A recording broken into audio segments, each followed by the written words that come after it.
the name of the living God. Today we are still on our series on Ecclesiastes. Today we want to look at the very important topic, the issue of elections and appointments. Elections and appointments. I know that in our contemporary world today, so many people are being elected into offices politically and also even in the church and in all religious organizations. But one of the things of our time is that there are some people with questionable characters and abilities and skills who are being appointed and elected into both political and non-political positions, interestingly. And this includes even religious organizations like churches and parachurch organizations. We are in situations where square pegs are being put into round holes in terms of appointment of leaders, both in our governance and also in our even organizations, institutions that we work at. Now, you realize that because of that, people get into responsible positions who are not responsible. King Solomon's period had its own fair share of this, and that is what Solomon addressed in Ecclesiastes chapter 10, verse 5 to 10. In the period of kings, we had the same problems in terms of rulers who ruled over the nations in the time of Solomon and before Solomon and beyond. But Solomon realized that there is a mistake. He calls this a mistake, the greatest mistakes that we make in terms of elections and appointments of kings and rulers and leaders. Ecclesiastes chapter 10, verses 5 to 10 is what addresses this. And this is what Solomon had said in Ecclesiastes chapter 10, verses 5 to 10. He says in those verses that there is another evil I have seen under the sun. Kings and rulers make a grave mistake when they give great authority to foolish people and low positions to people of proving worth. I have even seen servants riding horseback like princes, and princes walking like servants. When you dig a hole, you might fall in. When you dig a well, you might fall in. When you demolish an old wall, you could be bitten by a snake. When you work in a quarry, stones might fall and crush you. When you chop wood, there is danger with each stroke of your axe. Using a dull axe requires great strength. So sharpen the blade. That's the value of wisdom. It helps you succeed. We realize that here Solomon is talking about this great mistake of kings and rulers who might be very good people, capable people, but when they finish their term of office, they rather elect others who are irresponsible, who are not fit enough, who are not competent enough, who don't have the virtues and the values for them to really get into positions of authority. So he says that first, let us look at the positions that we give to people. He says, there is another evil I have seen under the sun. Kings and rulers make a grave mistake when they give great authority to foolish people. It means that we give positions to people who don't have the wisdom, they don't have the knowledge, they don't have the know-how, the understanding, the sensitivity to rule. And so it's a mistake. So we could not say that the voice of the people is the voice of God. You can make a mistake to elect the wrong person to the position. It is not God's fault, it is your fault. And that mistake that you made have consequences, we'll see. He says, when you give power and positions to foolish people. And he says that then you will also have to look at the power itself.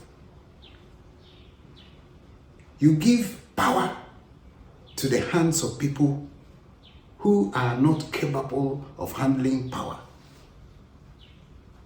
These are people with low IQs, low understanding. It says people, low positions to people of proven worth. So you rather exchange the roles. You see people who are capable, who are proven, who have the skills, who have the know-how, to rule. Such people, rather, you give them low positions. Maybe because of political alliance, because of ethnicity, and other things. You give people who have the capability, you know it, you give such people low positions, and you give positions for power to people who cannot actually rule, just because you are biased, you are partial, and you just want to give it to the people of your political party, of your ethnic group.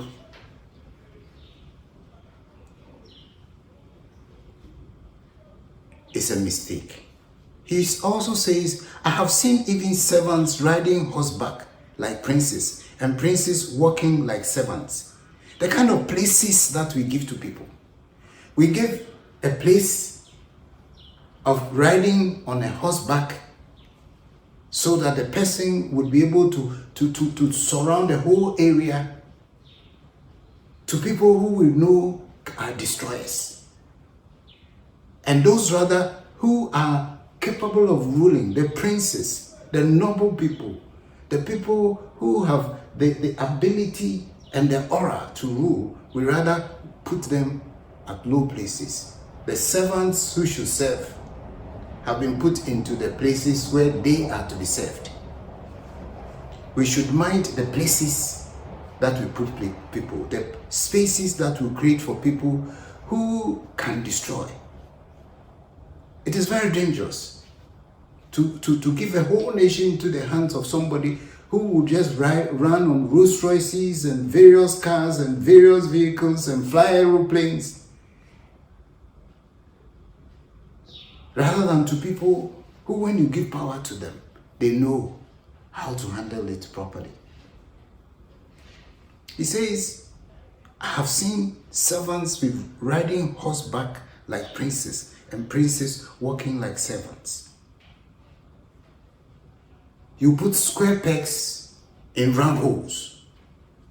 And when you put square pegs in round holes in terms of leadership, in terms of rulership, in terms of governance, in terms of appointments, there are consequences. And these are the consequences which he actually talks about. From verses 8 to 10, he says, when you dig a well, you might fall in. When you dig a well, you might fall in. If you create a situation where you give power into the hands of somebody who doesn't care what happens, you yourself have dug that hole. You have dug a hole for economic crisis, and you will suffer from it. You have dug a hole for insecurity, you will suffer for it. You have dug a hole for conflicts. That conflict that you have dug a hole for was the kind of person you elected or you appointed into a particular position. You have dug a hole for low productivity. You have dug a hole for the collapse of your company. You have dug a hole for a very diverse negative effects to your institution. If you put square pegs in round holes, just because of favoritism. So you yourself will suffer the consequences. You know, when the economy is bad in a country, it's not only the political party in power or those who elected the people. Those who elected and those who were elected, those who didn't vote and those who voted, everybody will suffer. The economy doesn't know that you voted, so I'll make things go well for you. When there's conflict and insecurity and they are killing everybody or they are fighting, they will not say, as for you, you are this thing. It kills everybody. Every family suffers. So if you dig a hole of economic instability by electing the wrong people, it will affect you also. When the petrol prices go high, everybody who drives or travels from one place to the other would suffer. He says, in 9b, he says, when you demolish an old wall, you could be beaten by a snake. When you make yourself vulnerable by putting people who are incompetent into authority, then you realize that you have demolished the old wall. The old rugged strong wall, you have dug it. And you don't know, there's a snake hiding underneath. You come and bite you. You become vulnerable.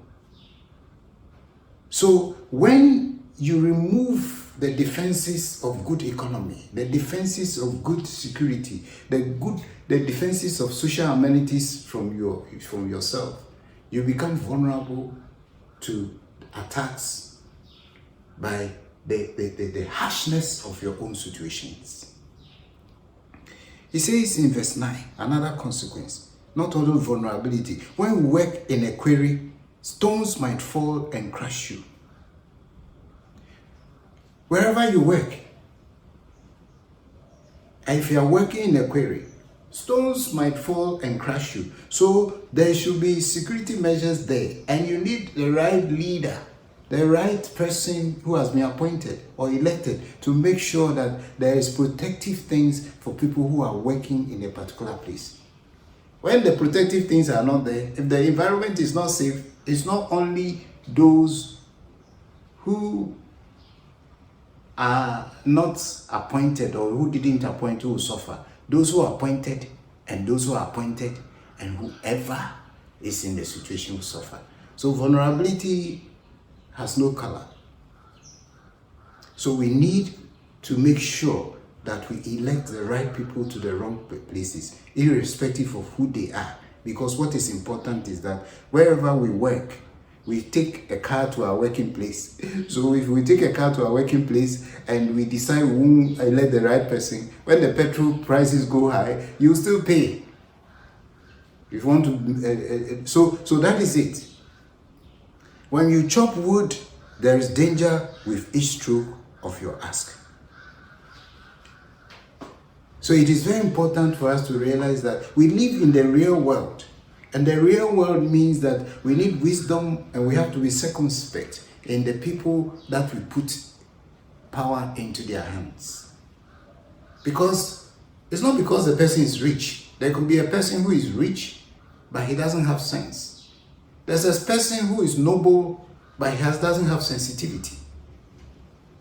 There's a person who is have all the connections, but he doesn't what it takes to deliver.